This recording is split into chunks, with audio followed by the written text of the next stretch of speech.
everyone. I'm Kingston Riles, a Georgia 4-H'er and one of the 2025 Youth in Action winners representing Georgia 4-H. I am thrilled to be here today to introduce an artist who has truly redefined what it means to be creative in the music industry. Our guest today is a 3-time Grammy Award-winning musician, best known as 1/5 of the multi-platinum a cappella group Pentatonix. But his talent doesn't stop there. He's also a songwriter, producer, and pioneer of cello boxing, which combines cello playing and beatboxing in a way that's never been done before. His journey from a viral YouTube performance to world recognition is nothing short of inspiring. Beyond his music, he's passionate about his platform to inspire creativity, innovation, and positive change. And we're lucky to hear from him today, not just in conversation, but also through his incredible music. Please join me in welcoming Kevin Olusola.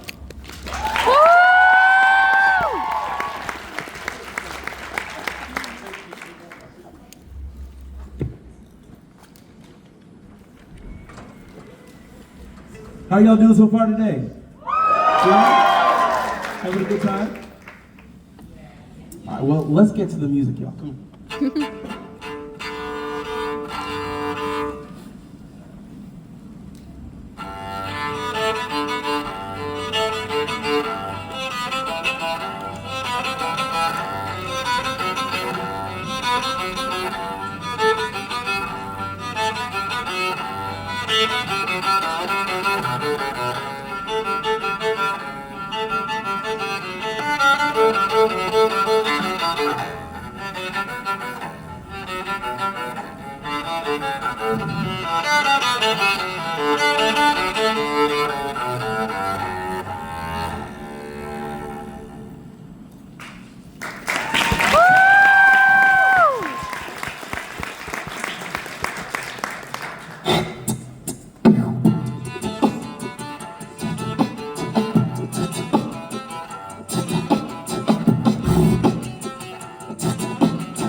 Thank you so much, y'all. Thank you.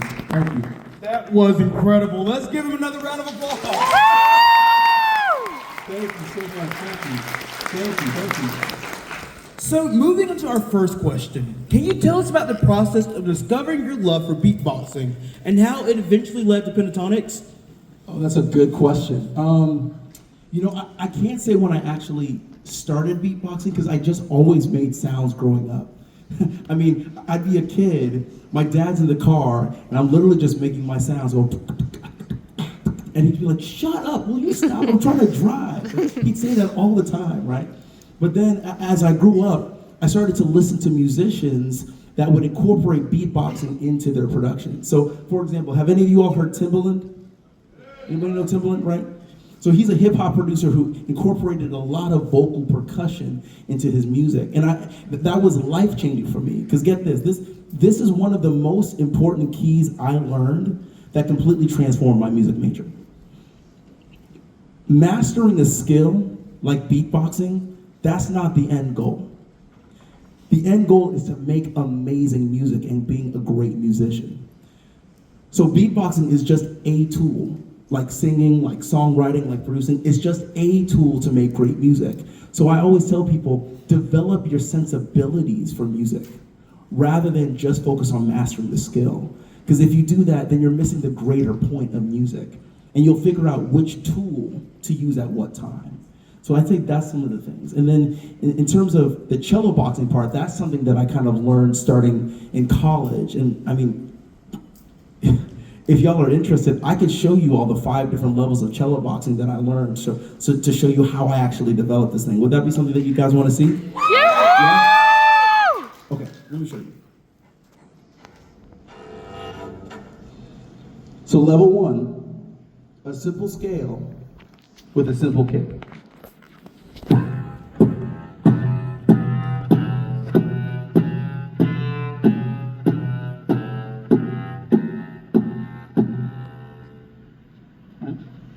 Level 2, add a hi-hat with that kick and that scale.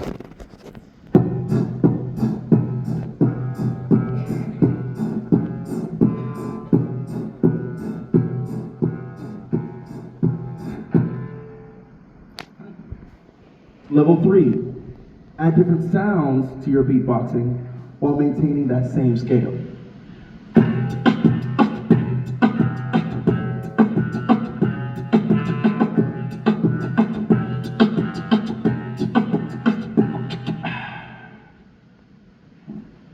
Now level 4, create a groove using beats and chords. So like,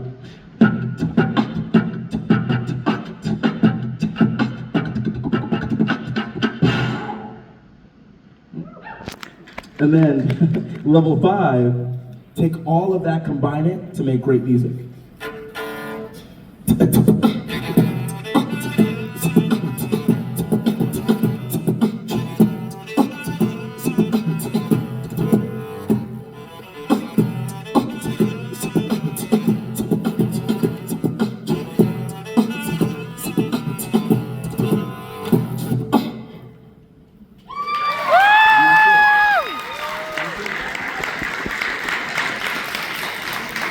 Basically doing that is what my band saw of me playing cello and beatboxing at the same time.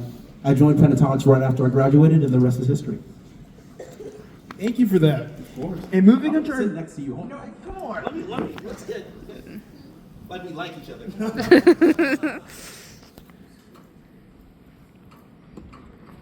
So moving over to our second question, as someone who has worked with creativity in so many different ways, how do you think music can be powerful a tool for creating social change and bringing people together? Oh, that's a great question. You know, have a lot of you done a lot of traveling? Anybody traveled a lot? So one of the things that I think music is amazing for is actually strengthening relationships between countries. Therefore, strengthening relationships between people. I'm gonna give you guys a little bit of context. There are 2 different types of power when we think about country-to-country relationships. There is hard power, which is military, economic, political policy to affect change. And then you have soft power, which is more your cultural exchanges. So you all going over to a different country for 3-4 weeks, learning about that country, and then having some exchange students from that country come over here, and them learning a lot. I think those types of things that music can do, I think it's within soft power. I think that's extremely important because that shapes, I think, the behavior and the perception of different countries. So like, I studied Chinese growing up, I studied Chinese in college, and when I was in China, I actually took a lot of time to do cultural exchanges with Chinese students, going around different provinces, playing for them, speaking to them in Chinese, and it was amazing. So many of the things that they said was like, the way you're acting, the way you're being, is very different from what I see in the news, right? So now they're having a different experience with an American like me, and I'm hoping that as they grow up and remember that positive experience and have more positive experiences with Americans, when they become the leaders of their countries, just like when you guys are gonna be the leaders of our great nation, you'll be able to look favorably upon that other country because of those positive experiences you had through music, through cultural exchange. So I think music's an unbelievable resource for that. Thank you so much. For sure. Moving to our third question. You've used your platform as part of Pentatonics to share important messages. Can you tell us about a specific moment when you realized your voice, both musically and personally, and that could inspire change or positively impact others? That's a great question. You know what? I would actually say that I'm having that moment right now. I'm in front of you guys, getting to use my artistic voice to be able to speak to you all. And currently, I'm putting out a solo album of my kind of classical music. And it's been amazing. As I've been putting out this music, it's been so humbling to see how people have responded to it. Because I never thought growing up, I never wanted to be a musician. I never wanted to be an artist. I didn't think about being in pentatonics growing up. That I wanted to be a doctor. I wanted to be an East Asian Studies major, which I was. So this was completely different for me.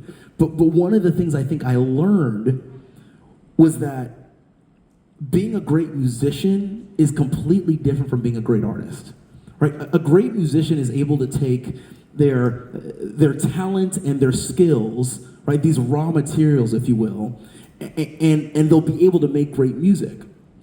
But an artist refines those raw materials, right? Their talent, their skill, and distills it into a very specific message, an identifiable musical style, and also an ethos. And that's something that takes years to develop, right?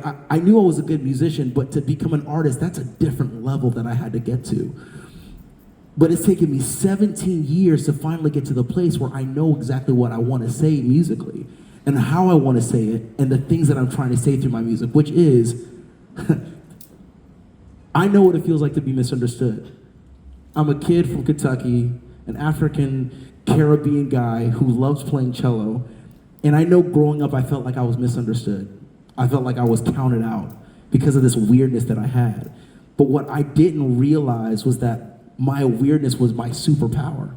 That's the thing that I was gonna use to change my world, right? Being in pentatonics, doing what I do, and then making the kind of music that I make. That's the thing that I want to say. So now I'm realizing as I'm doing that, the responses I've been getting from people are just unbelievable, and I still can't believe it, that they're saying, you're making me realize my own uniqueness is my superpower. So definitely my artistic voice that I've learned through pentatonics and what I'm doing now has been amazing. It's been amazing to see the response. Thank you for that powerful message that I think everyone here needed to hear. Thank you. So moving to our fourth question. For teens trying to find their own spark, what advice would you give on how to discover their passions, especially when they feel uncertain about what they want to do in the future? That's a great question. That was me. Literally, I was, like I said, a pre-med student. I thought I was going to be living in China, studying Chinese for the rest of my life, doing medical missionary work, and I'm making music. And so I did not expect that. But what I would say is, getting outside of your comfort zone is the greatest thing that you can do to find your passions, right? Explore. You're young, you're youthful, you have the time right now to be able to do that. So getting outside of your comfort zone, that might be the thing that completely changes your life, right? Like when I went to China and I lived there, I saw things and I experienced things that I never thought I was gonna experience. But it made me realize kind of the beauty of a human connection. Right? I was hanging out with with taxi cab drivers and elderly people on the street and my college friends. And once you get through the language barrier, once you get through the culture, you just start to realize everybody's the same. We all have the same fears. We all have the same worries. Like, will I get into a good college? Will I have a great job afterwards? Will I get married? Will I have kids? Right? These are human problems. They're not subject to just one territory of the world. Like, we all have them. So it made me realize, like, that's some of the most beautiful stuff that I've learned through it. And so get outside of your comfort zone. Do things that you never thought you'd do, and you'll be surprised the person you'll become. Thank you. Our fifth question. As an artist and creative, what advice would you give to teens who want to use their skills in helping others? You know, I'd probably say, find opportunities in your local communities. You can go to college programs, summer programs that'll help you bolster your skills. But honestly, if I could think a little bit bigger and give you some advice that'll sustain you for life, find your why for using your skills and serving others. Figure out that why that makes you come alive. The reason, that thing that makes you say, I'm gonna get up every single morning and serve and learn and grow and serve my community. The reason I say that is because in this life, you're going to find many, many challenges. That is guaranteed. Like, I still to this day have things that I have to overcome. And it's tough. And there may be skills that you're wanting to learn that you know are a bit daunting, but because you don't have that why, you'll stop short of the finish line. But when you find that why, the reason why you want to do all this stuff, and you visualize that, and it makes you emotional, that's the thing that's going to generate the energy that you need and the emotion that you're going to need to break through any challenge of using your skills and finding opportunities for yourself. Like, I know my why as an artist. Like, I just talked to you guys about it. I want to make sure that the kid who feels misunderstood, like, I wish I had a 4-H that I went to as a kid, and somebody told me, hey, I know there are kids that are making fun of you right now. I know there are kids that are bullying you right now for this weirdness that you have. Don't worry about them. What you're gonna do, the things that you have right now that they're making fun of you for, that's gonna literally be the superpower that changes the world. I wish I had somebody to tell me that. So when I recognize that why, I go, well, I wanna do whatever it takes to make sure that you all get this message, because that why empowers me. So I'd say for sure, find your why, that thing that you love, that the reason and gets you up in the morning, so that you can power your day and power your life. So, what's next for you? Are there any exciting projects or goals that you're working toward that you'd like to share with us? And how do you want to keep pushing the boundaries of what you do? Man, so again, I'm releasing this solo album called Dawn of a Misfit, and it's been super, super fun just to see the response. So definitely promoting that. Pentatonic constantly does work, so you'll definitely see our music coming up Christmas time. And, I think for me, the most exciting thing is continuously learning and growing in my own artistry. That's the thing that has excited me since, 17 years ago when I was just starting off in music. And I feel like there's more to come, so just stay tuned. Thank you for those powerful messages, and I can definitely say I will be streaming this album. Thank you. And would you like to leave us with one more song? Do you guys want one more song? Woo! All right, well, let's do one more song then.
Thank you. Thank you so much, y'all. Thank you. Kevin, that was amazing. Another round of applause.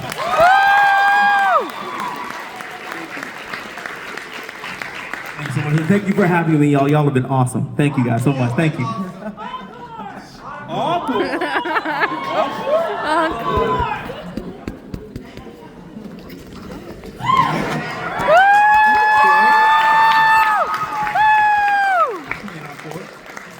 All right.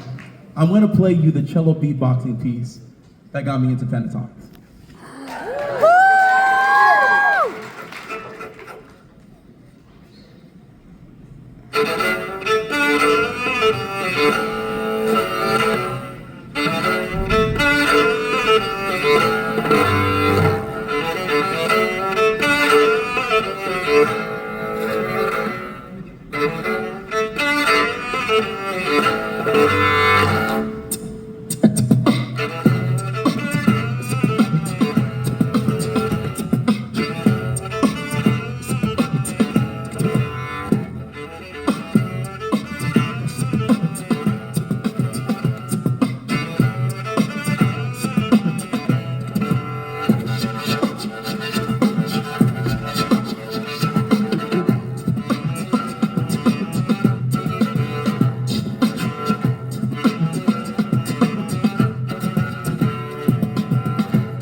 Thank you.